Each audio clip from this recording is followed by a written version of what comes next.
రేవంత్ రెడ్డి మాటలు చూసి రేవంత్ రెడ్డి నడవడిక చూసి రేవంత్ రెడ్డిని ముఖ్యమంత్రిగా గుర్తించే స్థితిలో తెలంగాణ సమాజం లేదు.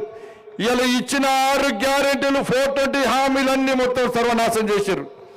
ఏం హామీలు వచ్చినా ఏమనంటే ఉచిత బస్సు అంటున్నారు, 200 యూనిట్ల కరెంట్ అంటున్నారు, ఉచిత గ్యాస్ అంటే గ్యాస్ ఎవరికి ఇచ్చారు, రేషన్ కార్డులకి గ్యాస్ ఇచ్చారు, కరెంటు అందరికి ఫ్రీ ఇస్తారా అంటే 200 యూనిట్లు కూడా కరెంటు ఫ్రీ అట. ఆర్టీసీ బస్సు అంటే బస్సులు మొత్తం బంద్ చేసారు, మళ్ళీ దానిలో కొరికెలు పెట్టిరు. అలా ఇవాళ మేము అడుగుతున్నాం ఈ వేదిక సాక్షిగా, ఇలా కిషన్ రెడ్డి గారి నేతృత్వంలో ఇంత పెద్ద భారీ బహిరంగ సభ నిర్వహించడం. ఈ వేదిక పెట్టిన తర్వాత కాంగ్రెస్ పార్టీలు భారతీయ జనతా పార్టీ విమర్శ చేస్తున్నారు. మీ విమర్శలను పట్టించుకోం. ఈ వేదిక సాక్షిగా మేము అడిగే ప్రశ్నలకు మీరు సమాధానం చెప్పండి. మీలో నియతుంటే నిజాయితీ ఉంటే మీరు మీ సోనియా గాంధీ మీద ఒట్టు పెట్టారు, సోనియా గాంధీ సంతకంతో లెటర్ రాశారు, ఈ దేవుని మీద ఒట్టు, ఖురాన్ మీద ఒట్టు పెట్టారు, బైబిల్ మీద ఒట్టు పెట్టారు, భగవద్గీత మీద ఒట్టు పెట్టారు, నానా ప్రమాణాలు వేసారు. వల్ల మేము చేసే సవాలు మేము చెప్పిన మాటలు సమాధానం చెప్పండి. చలో రైతుల విషయంలో రైతులను మోసం చేసింది వాస్తవం కాదా? రేవంత్ రెడ్డి సర్కార్ చెప్పాలి. ఇలా రుణమాఫీ చేస్తున్నారు, 2 లక్షల రుణమాఫీ చేస్తున్నారు. సాక్షాత్తు వ్యవసాయ శాఖ మంత్రి ప్రకటన చేసిండు, ఇంకా 22 లక్షల మందికి రుణమాఫీ చేయాలని చెప్పి సాక్షాత్తు వ్యవసాయ శాఖ మంత్రి ప్రకటన ఇస్తే రేవంత్ రెడ్డి మాత్రం రుణమాఫీ చేస్తాం అందరికీ అని చెప్పి రేవంత్ రెడ్డి సర్కార్ చెప్తున్నారు. ఇలా రైతు కూలీలకు 12,000 రూపాయలు ఇస్తున్నారు. ఎంతమంది రైతు కూలీలకు 12,000 రూపాయలు ఇచ్చిన రేవంత్ రెడ్డి సర్కార్ చెప్పాలి. 15,000 రూపాయలు రైతు భరోసా ఇస్తున్నారు. ఎంతమందికి రైతు భరోసా ఇచ్చిన రేవంత్ రెడ్డి సర్కార్ చెప్పాలి. ఇలా అన్ని పంటలకు 500 రూపాయలు బోనస్ ఇస్తామని చెప్పి కేవలం సన్నాలకు మాత్రమే 500 రూపాయలు బోనస్ ఇస్తామని చెప్పి రైతులను మోసం చేసింది వాస్తవమా కాదా రేవంత్ రెడ్డి సర్కార్ చెప్పాలి. తరుగు తాలు తేమ లేకుండా పండించిన ప్రతి పంట గింజ కొంటామన్నారు. తరుగు పేరుతోని తాలు పేరుతోని వాళ్ళ రైతులను ఏ విధంగా మోసం చేస్తున్నారో రేవంత్ రెడ్డి సర్కార్ చెప్పాలి. ఆడతామని ఆడిస్తాం బిడ్డ. రేవంత్ రెడ్డి నేను ఇష్టపెట్టే ప్రసక్తి లేదు. సంక్రాంతికి నీకు డెడ్ లైన్, సంక్రాంతికి డెడ్ లైన్. ఈ వేదిక సాక్షిగా మనం చెప్తున్నాం, ఈ వేదిక సాక్షిగా చెప్తున్నాం. మనమంట గంగిరెద్దులో కదా భారతీయ జనతా పార్టీలు అచ్చొచ్చిన ఆంబొత్తులుగా తెలంగాణ రాష్ట్రం దోచుకుంటే దొంగలు మీ కాంగ్రెస్లు. అదే మీ గంగిరెద్దులు వాళ్ళందరూ అలా మీరు అంటున్నారు. Sankranti deadline Revanth Reddy. సంక్రాంతి తర్వాత ఏ ఒక్క కాంగ్రెస్ పార్టీ నాయకుని రోడ్ల మీద తిరగడం, ప్రతి గల్లీలో పరిశీలిస్తాం, ప్రతి వీధిలో పరిశీలిస్తాం, ప్రతి గ్రామంలో పరిశీలిస్తాం, ప్రతి మండలంలో పరిశీలిస్తాం. రైతులకు ఇచ్చిన హామీలను నెరవేర్చాల్సిన బాధ్యత నీది. లేకుంటే గ్రామ పంచాయతీ ఎన్నికల్లో కానీ రాబోయే ఎన్నికల్లో నీకు గుణపాఠం చెప్పడానికి తెలంగాణ రాష్ట్ర ప్రజలు సిద్ధంగా ఉన్నారన్న విషయాన్ని గుర్తుంచుకోవాలి. మహిళలను మోసం చేశారు. పెళ్ళైతే తులం బంగారం అన్నారు. ఎంతమందికి తులం బంగారం ఇచ్చారు? ఇంటికి వచ్చిన కోడలకు 2,500 రూపాయలు ఇస్తారు. ఎంతమంది కోడలకు ఇచ్చారు? అవ్వ తాతలకు, అత్తలకు, మామలకు 4,000 రూపాయలు ఆసరా పెన్షన్ ఇస్తున్నారు. ఎంతమందికి ఇచ్చారు? ఇలా స్కూటీలు ఇస్తున్నారు, యువతకు స్కూటీలు ఇస్తున్నారు. ఎంతమంది స్కూటీలు ఇచ్చారో ఒక్కసారి తెలంగాణ మహిళా సమాజం ఆలోచించాలి. ఇలా అమ్మలక్కలందరూ కూడా, అవ్వలు తాతమ్మలందరూ కూడా టీవీల దగ్గర చూస్తున్నారు. ఈ 100 రోజుల పాలన అని చెప్పి, ఈ సంవత్సర పాలన అని చెప్పి విజయోత్సవం చేసుకుంటారు. కనీసం ఇప్పుడైనా ఆసరా పెన్షన్లు ఇస్తారా మాకు, మాకు తులం బంగారం ఇస్తారా మాకు స్కూటీలు ఇస్తారా మాకు అని చెప్పి 2,500 రూపాయలు ఇస్తారా అని చెప్పి అమ్మలక్కరు, అవ్వలు, తాతలందరూ కూడా కళ్ళలో కొవ్వొత్తులు లెక్క పెట్టుకొని చూస్తున్నారు కదా. కానీ దాని గురించి రేవంత్ రెడ్డి సర్కారు మాట్లాడుతున్నారు. ఇదే సరూర్ నగర్ స్టేజ్ నుంచి ఇలా యూత్ డిక్లరేషన్ ఇచ్చారు. ఇవాళ 2 లక్షల ఉద్యోగాలు భర్తీ చేస్తున్నారు. 55,000 ఉద్యోగాలు ఇస్తామంటుంటే రేవంత్ రెడ్డి అంటారు. పెద్దపల్లి పోయి ఇవాళ నోరు వేస్తారు రేవంత్ రెడ్డి అబద్ధాలే, నోరు వేస్తారు రేవంత్ రెడ్డి అబద్ధాలే. అరే టీఎస్పీఎస్సీ చైర్మన్ నిన్న కాక మొన్న చెప్పాడు. టీఎస్పీఎస్సీ చైర్మన్ ఆయన దిగిపోగా చెప్పాడు, మేము కేవలం 13,000 ఉద్యోగాలకు మాత్రమే నోటిఫికేషన్ ఇస్తామని చెప్పి సాక్షాత్తు టీఎస్పీఎస్సీ చైర్మన్ చెప్తే రేవంత్ రెడ్డి మాత్రం 55,000 ఉద్యోగాలు ఇస్తామని చెప్తున్నాడు. ఏ దేశంలో ఇచ్చినా, బంగ్లాదేశ్ ఇచ్చినా, పాకిస్తాన్లో ఇచ్చిన ఉద్యోగాలు చెప్పండి.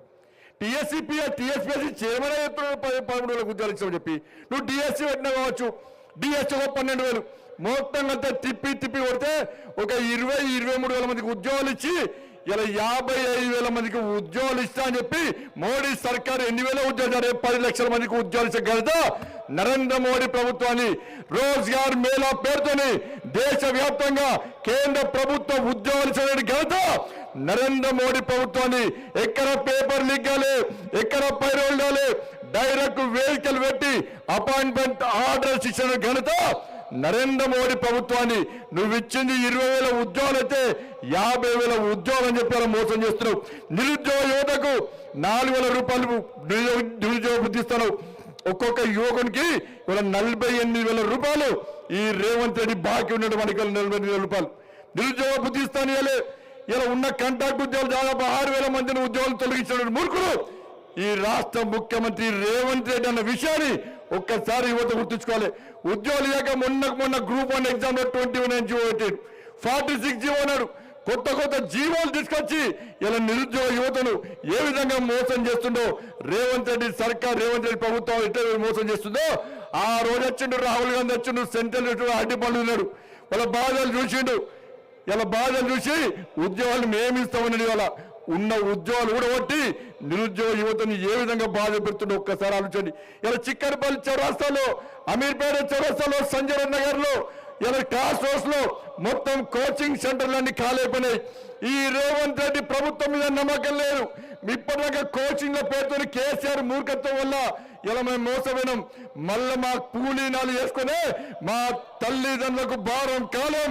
మాకు కోచింగ్ వద్దు, ఈ ఉద్యోగాలు మా నా బతుకులు సర్వనాశనం చేస్తుండ్రు రేవంత్ రెడ్డి అని ఇలా కనీసం కోచింగ్లు తీసుకోవడానికి కూడా విద్యార్థి యువత బాధపడుతుంటే ఒక్కసారి మనం అందరూ ఆలోచించాలి. ఏ విధంగా రేవంత్ రెడ్డి ప్రభుత్వం మీద ఈ తెలంగాణ రాష్ట్రంలో యువత ఆగ్రహంగా ఉన్నారు ఒక్కసారి వచ్చారు. ఇలా విద్యార్థులకు ఫీజు రియంబర్స్మెంట్ లేదు. ఫీజు రియంబర్స్మెంట్ లేకపోవడం వలన ఇలా యాజమాన్యాలు విద్యా సంస్థలు నడపకపోవడం వలన ఇలా విద్యార్థుల భవిష్యత్తు అంధకారంగా మారింది. 7,000 కోట్ల రూపాయలు ఇలా బకాయిలుంటే కనీసం ఒక్క పైసా ఇవ్వకపోడు. ఇలా పాఠశాలలు నడిచే పరిస్థితి లేదు. చాక్ పీస్లు డస్టర్లు కూడా కొనే పరిస్థితి లేదు. ఉద్యోగ భర్తీలు చేస్తాడు, ఉపాధ్యాయ పోస్టులు భర్తీ చేస్తాడు, ఉపాధ్యాయ పోస్టులు భర్తీ చేయలే. ఇలా పాఠశాలలో కనీస సౌకర్యాలు లేవు. గురుకుల పాఠశాలలో ఎప్పుడు ఏ రోజు ఫుడ్ పాయిజనింగ్ సమస్య ఇబ్బంది వస్తుందని ఎదురు చూసే పరిస్థితి మన తెలంగాణ రాష్ట్రంలో వచ్చిందంటే ఒక్కసారి గురుకులాల పరిస్థితి ఏందో ఒక్కసారి ఆలోచన. ఎక్కడ పోస్టులు భర్తీలేవు. ఉద్యోగులకు ఇవ్వాల్సినటువంటి 4 DAలు ఇంకా బకాయి ఉన్నాడు. వాళ్ళకు ప్రమోషన్ లేవు, PRC లేదు. 317 జీవో పేరుతోని ఇలా ఆ రోజు ఇదే రేవంత్ రెడ్డి మాట్లాడాడు. భారతీయ జనతా పార్టీ కార్యకర్తలు ఈ తెలంగాణ రాష్ట్రంలో ఉద్యమం చేస్తే 317 జీవోకు వ్యతిరేకంగా ఉద్యమం చేసి జైల్లో పోతే ఇదే రేవంత్ రెడ్డి మాట్లాడాడు. 317 జీవో మూర్ఖత్వం. స్థానికత కోసం తెలంగాణ రాష్ట్రం ఏర్పడ్డ తర్వాత కూడా కొట్టాడాల్సిన పరిస్థితి వచ్చిందని చెప్పి ఆ రోజు మాట్లాడిన రేవంత్ రెడ్డి ఈ రోజు 317 జీవో గురించి కనీసం మాట్లాడిన పాపన పోలేదు. ఇప్పటికీ చెట్టుకోలు పుట్టగోలై ఇలా ఉద్యోగ ఉపాధ్యాయులు ఏ విధంగా ఇబ్బంది పడుతున్నారో ఇలా ఉద్యోగస్తులను కలిస్తే ఒక్కసారి తెలిస్తే వాళ్ళకి DAలు ఇస్తలేడు, వాళ్ళ ప్రమోషన్ లేవు. ఇట్లా ఏ వర్గం చూసినా కూడా కనీసం వాళ్ళ గురించి పట్టించుకున్న పాపన పోలేదన్న. అందుకే సోదరులారా భారతీయ జనతా పార్టీ వైపు మాత్రమే ప్రజలు చూస్తున్నారు. అన్ని వర్గాలు ఎస్సీలకు ఎస్సీ రిజర్వేషన్ 18% చేస్తున్నాడు. ఎస్సీలకు 15 లక్షల రూపాయలు ఇలా అంతకుముందు బీఆర్ఎస్ పార్టీ 15 లక్షల రూపాయలు ఇచ్చింది. మేము 15 లక్షల రూపాయలు ఇస్తామని చెప్పి చెప్పాడు. బీఆర్ఎస్ పార్టీ మోసం చేసిండు, ఈయన మోసం చేసిండు. ఇలా ఎస్సీలకు పోడు భూముల సమస్యను పరిష్కరిస్తున్నారు. ఒక్కొక్క గ్రామ పంచాయతీ తండాలకు 20 లక్షల ఆర్థిక సహాయం చేస్తున్నాడు. వాళ్ళ సమస్యలు ఇచ్చింది. ఇలా బీసీలకు ప్రతి సంవత్సరము 20,000 కోట్ల రూపాయల బడ్జెట్ ఇస్తా, బీసీ సబ్సిడీ చేస్తా అని చెప్పన్నాడు. ఇలా ఒక్క పైసా ఇవ్వకుండా ఇదే రాహుల్ గాంధీ చెప్పిండు సంవత్సరానికి 5 సంవత్సరాల్లో ₹1,00,000 బడ్జెట్ బీసీలకు ఇస్తామన్నటువంటి రాష్ట్ర ముఖ్యమంత్రి కాంగ్రెస్ పార్టీ ప్రభుత్వం ఈ రోజు బీసీలను ఏ విధంగా మోసం చేస్తుందో ఒక్కసారి ఆలోచించండి. కేవలం ఒక వర్గానికి కొమ్ముగాయడం, ఒక వర్గం యొక్క ఓట్ల కోసం మళ్ళా తిరిగి ఎంఐ పార్టీ సంకలనం వచ్చి ఎంఐ పార్టీ మద్దతు కూడగొట్టడానికి ఇలా కాంగ్రెస్ పార్టీ ఏ విధంగా ప్రయత్నం చేస్తుందో ఒక్కసారి ఆలోచించండి. అందుకే వేదికగా అప్పీల్ చేస్తున్నాం. స్థానిక సంస్థల ఎన్నికలు కానీ కార్పొరేషన్ ఎన్నికలు కానీ భారతీయ జనతా పార్టీకి మద్దతు ఇవ్వండి. స్థాయి సర్పంచులను అప్పీల్ చేస్తున్నా, మాజీ సర్పంచులను అప్పీల్ చేస్తున్నా, మీ బతుకులు నాశనం చేసింది బీఆర్ఎస్ పార్టీ. మీ బతుకులను ఇంకా నాశనం చేస్తున్నది కాంగ్రెస్ పార్టీ. స్థానిక సంస్థల ఎన్నికల్లో మాకు మద్దతు ఇవ్వండి, గుండె మీద చేసుకుని గ్రామ పంచాయతీలు అభివృద్ధి చెందినాయి అంటే అది కేవలం నరేంద్ర మోడీ గారి ప్రభుత్వం ఇచ్చిన నిధుల వల్ల విషయం వాస్తవమా కాదా అని మాజీ సర్పంచ్ ఆలోచించండి. మీ బతుకులు నాశనం కావడానికి కారణం బీఆర్ఎస్ కాంగ్రెస్ పార్టీలు. అందుకే మాకు మద్దతు ఇవ్వండి. మళ్ళీ ఎత్తున జిహెచ్ఎంసీ ఎన్నికలు రాబోతున్నాయి. నేను చెప్తున్నా అందరూ ఎలా మీరందరూ కూడా హైదరాబాద్ ప్రాంతానికి భాగ్యనగర్ ప్రాంతానికి సంబంధించిన ప్రజలు ఎట్టి పరిస్థితుల్లో ఈ భాగ్యనగర్ గడ్డ మీద జిహెచ్ఎంసీ ఎన్నికల్లో కాషాయపు జెండా రెప్పరెప్పలాడించడం ఖాయం. అందరు భరోసా ఉండండి. ఇక్కడ ఉన్న నాయకులం అందరం కలిసి మీకు చెప్తున్నాం, అందరితో చెప్తున్నాం, మీరు గల్లీ గల్లీలోని కాంగ్రెస్ పార్టీ ప్రజా వ్యతిరేక విధానాలను మీరు ప్రజలకు వివరించండి. మర్చిపోతారా భాగ్యనగర్ ప్రజలు? ముత్యాలమ్మ గుడి మీద దాడి జరిగిన సంఘటన భాగ్యనగర్ ప్రజలు మర్చిపోరన్నా? రక్షాపురంలో దేవాలయం మీద దాడి జరిగిన సంఘటనను హిందువులు మర్చిపోరన్నా? అరే శంషాబాద్లో నవగ్రహాల గుడి మీద దాడి జరిగిన సంఘటనను ఈ భాగ్యనగర్లోని హిందూ సమాజం మర్చిపోదన్నా? పగ తీసుకోవడానికి భాగ్యనగర్ ప్రజలు సిద్ధంగా ఉన్నారన్నా? ఎప్పుడు ఎన్నికలు వస్తాయరా? జిహెచ్ఎంసీ ఎన్నికలు ఈ కాంగ్రెస్ పార్టీకి, ఎంఏ పార్టీకి, బీఆర్ఎస్ పార్టీకి గుణపడని చెప్పాలి. పోయినసారి 48 సీట్లు ఇచ్చినాం, ఈసారి మేయర్ పదవి ఎట్టి పరిస్థితుల్లో భారతీయ జనతా పార్టీకి ఇవ్వాల్సిందే, ఇచ్చి తీరాల్సిందే. ఈ భాగ్యనగరం అభివృద్ధి చెందాలంటే ఎవరి జాగిరన్నా హైదరాబాద్, మన జాగిరన్నా హైదరాబాద్. ఈ హైదరాబాద్ అభివృద్ధి జరిగేది మోడీ గారి పైసలన్నా, మన పైసలన్నా హైదరాబాద్ జరిగేది. వీళ్ళు అయ్యా జాగిరి, వీళ్ళు తాత జాగిరి అన్నట్టు ఒక వర్గాన్ని కొమ్ముగాస్తూ వాళ్ళకే అందిస్తే ఎట్లా చూస్తూ కూర్చుంటామన్నా? ఏడవైనా వివక్షతనేనా? ఏడవైనా ఇదే పరిస్థితి. ఇవాళ బంగ్లాదేశ్లో హిందువుల మీద, హిందూ దేవాలయం మీద దాడులు జరుగుతున్నాయన్న బంగ్లాదేశ్లో. భాగ్యనగర్లో హిందూ దేవాలయం మీద దాడులు జరుగుతున్నాయి. రాబోయే రోజుల్లో భాగ్యనగర్ బంగ్లాదేశ్గా మార్చడానికి ఇలా కాంగ్రెస్ పార్టీ ఎన్నికల కోసం ప్రయత్నం చేస్తున్న భాగ్యనగర్ బంగ్లాదేశ్గా మార్చాం.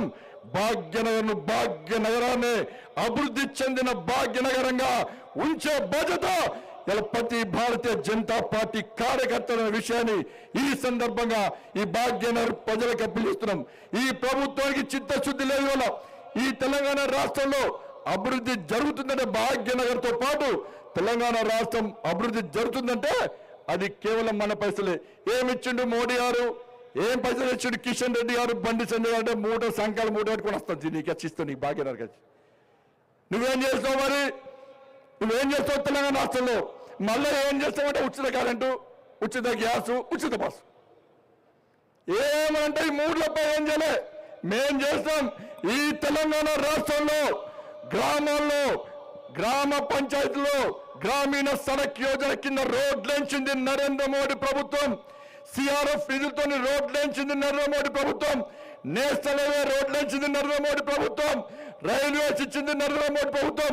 గరీబ్ కళ్యాణ్ అన్న యోజన కింద ఉచిత రేషన్ బియ్యం ఇస్తుంది నరేంద్ర మోడీ ప్రభుత్వం. రోజ్గార్ మేళా పేరుతోని యువకులకు ఉద్యోగాలు ఇస్తుంది నరేంద్ర మోడీ ప్రభుత్వం. ఆర్థిక సంఘం నిలిచింది నరేంద్ర మోడీ ప్రభుత్వం. ఉచిత గ్యాస్ ఇచ్చింది నరేంద్ర మోడీ ప్రభుత్వం. రైతు వేదికలను, శ్మశాన వాటికలు కట్టించింది నరేంద్ర మోడీ ప్రభుత్వం. ఇలా చెప్పుకుంటూ పోతే లైట్లు పెట్టింది, మోర్లు కట్టింది. ప్రతి కూడా చివరకు రైతులు పండించిన ప్రతి గింజ కొనేది కూడా నరేంద్ర మోడీ ప్రభుత్వం అన్న విషయాన్ని రేవంత్ రెడ్డి సర్కార్ గుర్తుంచుకోవాలి. ఇచ్చే పైసలు మావి, ఇచ్చే పైసలు కేంద్రాన్ని.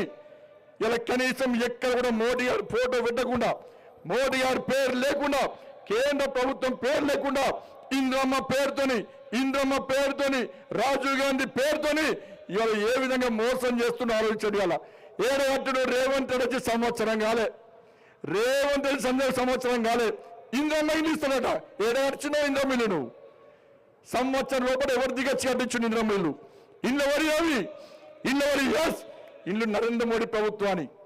నరేంద్ర మోడీ ప్రధానమంత్రి ఆవాస్ యోజన కింద మేము గత ప్రభుత్వం హయాంలో బీఆర్ఎస్ పార్టీ ప్రభుత్వం నడిచే సమయంలో నరేంద్ర మోడీ గారి ప్రభుత్వం ఇల్లు ఇస్తే ఈయన సంవత్సరం రాలే, పోటీ ఆడిన సంవత్సరం లోపల ఇల్లు కట్టించినట, ఇంద్రమ్మ కమిటీలు ఇస్తాడట, ఇల్లు ఇస్తాడట.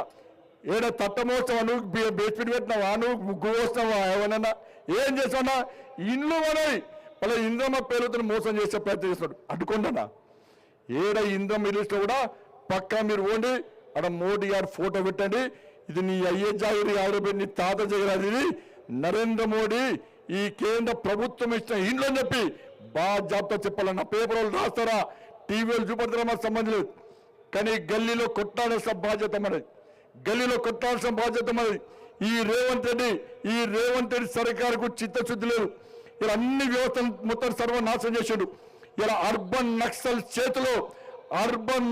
చేతిలో ఇలా కీలు బొమ్మగా మారిండు ఈ రేవంత్ రెడ్డి విద్యా కమిషన్ లో కానీ అనేక నామినేటెడ్ పోస్టుల్లో ఇలా అర్బన్ నక్సల్స్ భావాజాలు ఉన్న వ్యక్తులను తీసుకొచ్చి వాళ్లకు నామినేటర్ పోస్ట్ ఇచ్చిన మంత్రివర్గంలో సగం మంది అర్బన్ నక్సల్స్ భావాజాలు ఉన్నోళ్ళే ఇలా ఏ విధంగా అవుతుంది అరే భారతీయ జనతా పార్టీ ఈ తెలంగాణ రాష్ట్రంలో ప్రతి యువకుని ఛత్రపతి శివాజీ మహారాజ్ లాగా చేయాలి ఒక బాబాసాహెబ్ అంబేద్కర్ లాగా వేయాలి ఒక స్వామి వివేకానంద లాగా వేయాలి ఒక వీర సావర్కర్ లాగా వేయాలి ఒక సర్దార్ పటేల్ లాగా చేయాలని చెప్పి భారతీయ జనతా పార్టీ ఈ తెలంగాణ రాష్ట్రంలో సర్కార్ రావాలని చూస్తే సర్కార్లోకి వచ్చిన అధికారులకు వచ్చిన రేవంత్ రెడ్డి సర్కార్ అర్బన్ నక్సల్స్ చేతిలో కీలుబొమ్మగా మారి వాళ్ళు రాబోయే రోజుల్లో ఈ తెలంగాణలో యువతను నక్సల్స్ గా మార్చే ప్రయత్నం చేస్తుందంటే తెలంగాణ సమాజం ఆలోచించాలి మీరు స్వామి వివేకానంద ఛత్రపతి శివాజీ సర్దార్ పటేల్ బాబాసాహెబ్ అంబేద్కర్ జ్యోతిరావు పూలే వాళ్ళనుకుంటున్నారా లేకుంటే అర్బన్ నక్సల్స్ గా మారాలనుకుంటున్నారా తెలంగాణ సమాజం ఒక్కసారి అంచాలి ఏడా ఆ ప్రభుత్వానికి ఈ ప్రభుత్వానికి తేడా లేదు బీఆర్ఎస్ పార్టీ ప్రభుత్వంలో ఇదే పరిస్థితి బీఆర్ఎస్ పార్టీ ప్రభుత్వంలో ఎవరైతే కొంతమంది అధికారులు ఇవాళ అడ్డగోలుగా పైసలు సంపాదించి కేసీఆర్ కుటుంబానికి మూటా ముళ్ళా చెప్పారో అదే అధికారులు ఇలా ప్రధాన పోస్టుల్లో బీఆర్ఎస్ కాంగ్రెస్ పార్టీలో పనిచేస్తున్నారు ఏ అధికారి మీద చర్యలు బీఆర్ఎస్ కాంగ్రెస్ ఒకటే ఇలా కాళేశ్వరం మీద కేసు లేదు ఫోన్ ట్యాపింగ్ మీద కేసు లేదు ఫామ్ హౌస్ కేసు మీద కేసు లేదు దొరడి మీద కేసు లేదు గోల్డ్ స్కామ్ బర్ల స్కామ్ మీద కేసులు లేవు ఇలా కేటీఆర్ అరెస్ట్ చేస్తున్నారు కేసీఆర్ అరెస్ట్ చేస్తున్నాడు అరెస్ట్ చేస్తానంటే కేసీఆర్ ఢిల్లీ పోతున్నాడు కాంగ్రెస్ లో పైసలు ఇస్తున్నాడు రేవంత్ రెడ్డి కుటుంబానికి రేవంత్ రెడ్డి పైసలు ఇస్తున్నాడు అన్న వీళ్ళిద్దరు ఒకటే అన్న బీఆర్ఎస్ కాంగ్రెస్ నేను సవాల్ చేస్తున్నా బీఆర్ఎస్ పార్టీ కుటుంబానికి రేవంత్ రెడ్డి కుటుంబానికి మధ్య వ్యాపార లావాదేవీలు ఉన్నట్టు నేను నిరూపిస్తా ఇలా సిద్ధమా కాంగ్రెస్ పార్టీ వాళ్ళు ఇలా బీఆర్ఎస్ పార్టీలు చెప్పాలి వాళ్ళిద్దరు ఒకటే అందుకే వీళ్ళు కొట్టినట్టు చేయి నేను ఏర్పాటు చేస్తుంటాడు ఈ తెలంగాణ రాష్ట్రంలో ఆర్కే సర్కార్ నడుస్తున్నది రేవంత్ రెడ్డి కేటీఆర్ సర్కార్ రేవంత్ రెడ్డి కేసీఆర్ సర్కార్ నడుస్తుంది కాబట్టి కాంగ్రెస్ పార్టీ కేసీఆర్ కుటుంబాన్ని ముట్టుకునే ప్రయత్నం చేస్తలేదు ఇక చూడు అరెస్ట్ చేస్తాం అంటున్నారు ఎక్కడ అరెస్ట్ పాపాలు కాబట్టి వాస్తవం ఉంచండి ఈ తెలంగాణ రాష్ట్రంలో ప్రజలందరూ ఎదురు చూస్తున్నారు ఎప్పుడు గ్రామ పంచాయతీ ఎన్నికలు వస్తాయి ఎప్పుడు ఎన్నికలు వస్తే మేము మొన్న పొరపాటు చేస్తాం ఇట్టేసిన ఓటు అటేసినాం ఈసారి ఆ పొరపాటు గ్రహించినాం కాబట్టి పార్లమెంట్ ఎన్నికల్లో బీఆర్ఎస్ పార్టీని అడ్రస్ లేకుండా చేసి భారతీయ జనతా పార్టీని 8 స్థానాల్లో గెలిపిస్తామని చెప్పి ఈ రోజు ప్రజలు భావించారు కాబట్టి మనకు 8 స్థానాల్లో 8 పార్లమెంట్ సభ్యులుగా మనల్ని గెలిపించిన విషయాన్ని